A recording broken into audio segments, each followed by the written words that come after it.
Halo hai semuanya, ada saya lagi Aryan Surya, sahabat kamu dari Pagar Kehidupan. Halo, halo, halo, apa kabar kamu? Semoga dalam keadaan yang baik-baik ya. Nah kali ini saya akan kembali ada di telinga kamu setelah mungkin banyak sekali video-video yang sering kamu nonton atau mungkin sering kamu lihat berkali-kali ya untuk menuntun hidup kamu. Nah, bicara soal tuntunan hidup, kali ini juga saya akan berusaha sebagai sahabat kamu memberikan semacam kayak informasi atau ilmu yang saya sendiri pun mempraktekannya hingga detik ini teman-teman, yang bisa merubah hidup saya dan saya pun yakin, sekali lagi ya, kalau kamu praktek, pasti kamu bisa merubah hidup kamu juga. Oke, sudah siap? Siap banget pastinya ya. Nah, kali ini kita akan bicara apa sih? Hari ini kita akan berbicara tentang topik kekayaan. Betul.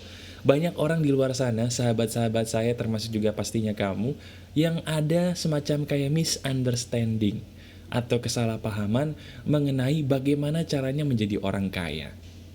Teman-teman, menjadi orang kaya itu sebenarnya sederhana. Sekali lagi sederhana asal kamu tahu caranya.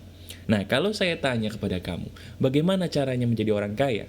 Kamu pasti semua akan menjawab, kerja keras mas bro. Jadi orang kaya nikah sama orang kaya.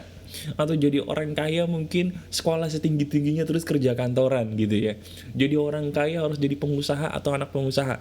Jawabannya semua betul, tapi itu tidak semuanya benar seutuhnya. Benar, tapi nggak seutuhnya benar. Berarti cuman sedikit benar, tapi banyakkan salahnya. Oke? Nah, terus yang benar tuh apa mas bro? Yang membuat orang sesungguhnya menjadi kaya adalah kemampuan dia melakukan manajemen keuangan. Ini yang orang tuh jarang dibahas, orang jarang paham bahwa lu menjadi kaya bukan karena penghasilan kamu besar, bukan, sekali lagi bukan, tapi karena kemampuan kamu melakukan manajemen keuangan. Itu rahasianya. Nah, manajemen keuangan itu apa sih mas bro? Manajemen keuangan itu gini loh, kayak kemampuan kamu mengatur uang supaya uang itu tidak cepat menguap. Kalau kamu punya gaji, kamu ngerasa nggak? Pernah nggak? Kamu baru gajian tapi kok duitnya udah cepet habis gitu? Pernah nggak ngerasa kayak gitu? Pernah ya? Kamu baru aja gajian, kayaknya baru minggu kedua atau minggu pertama sadisnya, tapi gaji udah habis. Kok begitu ya mas bro ya? Kok bisa ya gaji gua yang baru aja dapet tapi kok hilang? Nah, orang-orang yang manajemen keuangan yang mohon maaf jelek, dia tidak bisa mengawetkan uangnya supaya terus ada di dompet ataupun di rekening. Itu ciri khas dari mereka. Nah, sekarang izinkan saya dengan bahasa yang semudah mungkin supaya kamu bisa langsung jadi ahli. Ahli apa? Ahli orang yang bisa mengawetkan duit supaya bisa lebih lama deh tuh duit ada di dompet kamu atau di rekening kamu, ya. Jadi manajemen keuangan itu sebenarnya agak ngejelimet. Cuman saya bisa membuatnya menjadi sesuatu hal yang lebih mudah untuk kamu mengerti. Dengarkan baik-baik. Uang itu hanya suka dihabiskan untuk sesuatu hal yang kamu butuhkan. Sekali lagi ya, uang itu akan selalu suka dihabiskan oleh sesuatu hal yang kamu butuhkan, bukan yang kamu hanya inginkan. Itu rahasianya.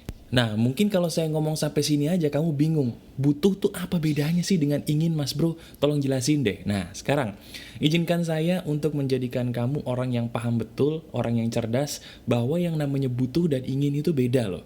Bedanya di mana sih mas bro? Bedanya di sini. Kalau yang namanya butuh, itu selalu jangka panjang.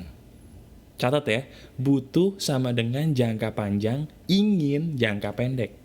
Nah, sampai sini dulu. Sekarang saya tanya sama kamu. Kalau kamu baru gajian, kamu paling sering ngabisin duit buat apa?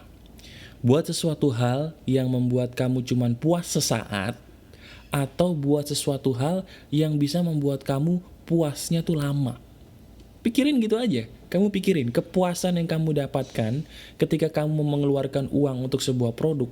Produk itu bisa membuat kamu puas dalam jangka panjang atau puas dalam jangka pendek. Coba pikirin, kapan terakhir kamu ngeluarin uang dari gaji kamu, tanya deh. Gue kira-kira waktu ngeluarin gaji untuk sebuah hal yang jangka pendek doang gue puasnya atau jangka panjang ya? Nah, kalau kamu berani bertanya seperti itu, sebenarnya pertanyaan seperti itu akan merubah cara pikir kamu. Kenapa? Kalau kamu sekarang sudah dengerin pagar kehidupan yang ini, saya ingin supaya kamu ketika mau beli barang, tanya dulu. ini barang yang mau gue beli nih, kira-kira bisa membuat gue puas dalam jangka panjang atau enggak ya? Atau jangan-jangan barang ini cuman gue inginkan karena memang gue hanya pengen kepuasan jangka pendek. Teman-teman, saya kasih tahu sama kamu ya, semua hal yang paling merugikan adalah semua hal yang hanya memberikan kepuasan jangka pendek. Misalnya, mohon maaf sekali lagi, orang-orang yang suka menghabiskan uangnya untuk main perempuan, itu orang yang paling rugi loh. Karena dia hanya mengeluarkan uang untuk sesuatu hal yang berlangsung hanya beberapa menit. Jangka pendek, iya kan? Lebih baik uang yang buat main perempuan dipakai untuk menghabiskan waktu bersama orang yang dia kasihi. Bisa pacar, bisa mungkin istri, ataupun suami, ataupun anak-anak. Itu jangka panjang. Jelas ya bedanya ya. Jadi orang-orang yang hanya menghabiskan uang untuk jangka pendek, kepuasan jangka pendek, itu yang membuat uang mereka cepat habis. Hati-hati. Nah, kalau tadi itu biasanya laki-laki khilaf tuh yang ngeluarin duit kayak gitu ya. Nah, bagaimana dengan perempuan khilaf? Ayo, perempuan paling khilaf ngeluarin duitnya buat apa? Buat kalau nggak beli tas, buat arisan. Cuman dua itu aja, ngaku. Ya kan? Nah, sekarang saya bertanya, arisan dan beli tas itu jangka panjang atau jangka pendek kepuasannya? Ada yang bilang, oh jangka panjang dong, kan gue kalau punya tas bisa dipeluk-peluk. Oke, arisan gimana? Wah, arisan juga jangka panjang kan, kalau arisan gue bisa ketemu teman, gue bisa dapat ilmu, bisa dapat apa, jangka panjang. Oke, nah sekarang gini, kalau yang poin pertama tadi saya bilang, sesuatu hal bisa menjadi hal yang disebut dibutuhkan kalau bersifat kepuasan jangka panjang, ya kan? Ada satu lagi teman-teman, yang membuat sesuatu hal itu bersifat menjadi layak sebagai barang atau sesuatu hal yang dibutuhkan.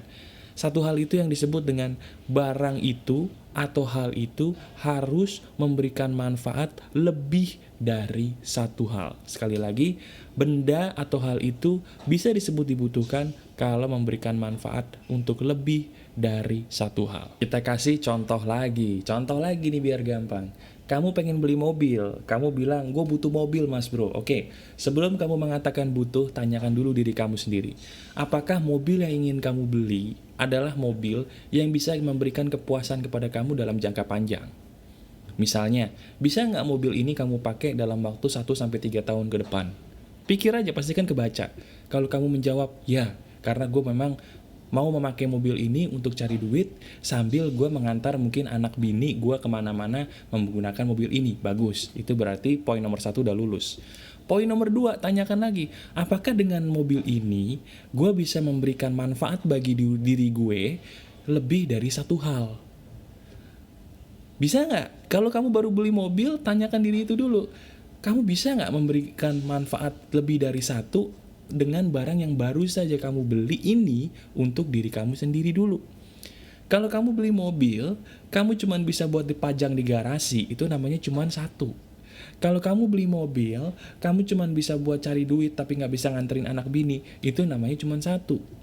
Tapi kalau kamu punya mobil, bisa kamu gunakan buat cari duit, bisa kamu gunakan untuk mengantarkan keluarga, bisa kamu gunakan juga untuk aktivitas sehari-hari. Bagus, itu adalah barang yang kamu butuhkan. Nah, kita balik lagi contoh ke belakang tentang arisan.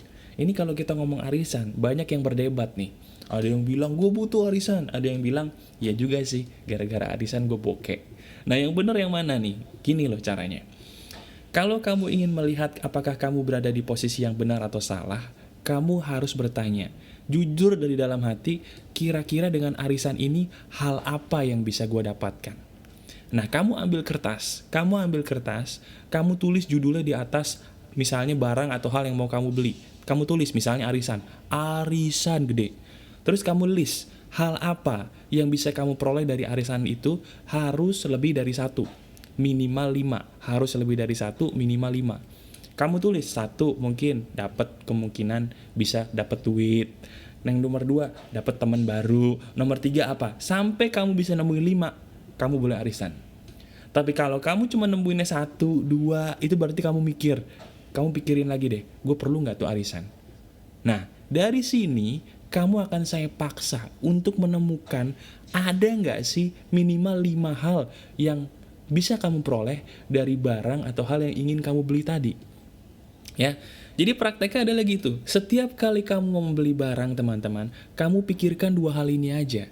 Kamu pikirkan yang pertama, bisa nggak dengan barang ini gue mendapatkan kepuasan jangka panjang? Yang kedua, bisa nggak dengan barang atau hal ini, gue mendapatkan sesuatu hal yang lebih dari satu hal manfaatnya. Bisa nggak dari barang atau produk ini, saya mendapatkan keuntungan lebih dari satu. Nah, cara yang untuk nomor 2 ini, kamu ambil kertas, kamu kasih judul barang yang atau hal yang mau kamu beli, terus kamu list 5, minimal 5. Kamu tulis nomor 1 sampai 5 dari hal yang kamu mau beli ini apa manfaatnya seandainya kamu beli atau seandainya kamu ikuti hal ini. Contohnya arisan tadi, contohnya mobil tadi, ya. Nah, kalau kamu sudah bisa mempraktekkan 2 hal ini, yaitu berpikir bahwa barang ini bisa memberikan jangka panjang kepuasan buat gue, atau apa sih yang bisa gue peroleh dari barang ini, 5 hal saja. Kalau kamu bisa menggunakan metode ini, kamu akan lebih selektif di dalam mengeluarkan uang, teman-teman. Itu intinya. Kamu tidak lagi kalau mengeluarkan uang, kamu langsung ngeluarin gitu. Enggak, kamu jadi mikir, oh tadi katanya si Aryan Surya di Pagar Kehidupan nih, gue harus membuat sebuah pemikiran baru, kira-kira barang atau hal ini bisa memberikan kepuasan jangka panjang nggak ya? Kira-kira barang atau hal ini bisa memberikan gue keuntungan lebih dari satu hal nggak ya? Minimal 5, bisa nggak ya kira-kira? Nah, ketika kamu mempraktekkan ini dan kamu selalu berpikir itu sebelum mengeluarkan uang, percaya deh, uang kamu tidak akan cepat habis, dan percaya atau enggak, uang kamu pun akan dihabiskan untuk hal yang benar-benar berguna, tepat pada sasarannya. Itulah manajemen keuangan ala saya, manajemen keuangan ala Pagar Kehidupan yang sangat sederhana tapi powerful. Ya, jadi mulai detik ini saya pengen kamu praktekkan ini semua dan kamu rasakan bedanya. Kamu akan menjadi orang yang bisa mengawetkan duit kamu, baik itu di dompet atau di rekening, hanya dengan melakukan hal ini. Silakan dipraktekkan. Kita praktek lagi besok dengan audio atau video berikutnya, dan kamu laporkan hasilnya di paling bawah. Sekarang seberapa hemat sih kamu setelah kamu mendengarkan audio dan video ini? Masih bareng saya Aryan Surya, sahabat kamu dari Pagar Kehidupan. Keep spirit, keep sharing, and keep loving. Bye-bye.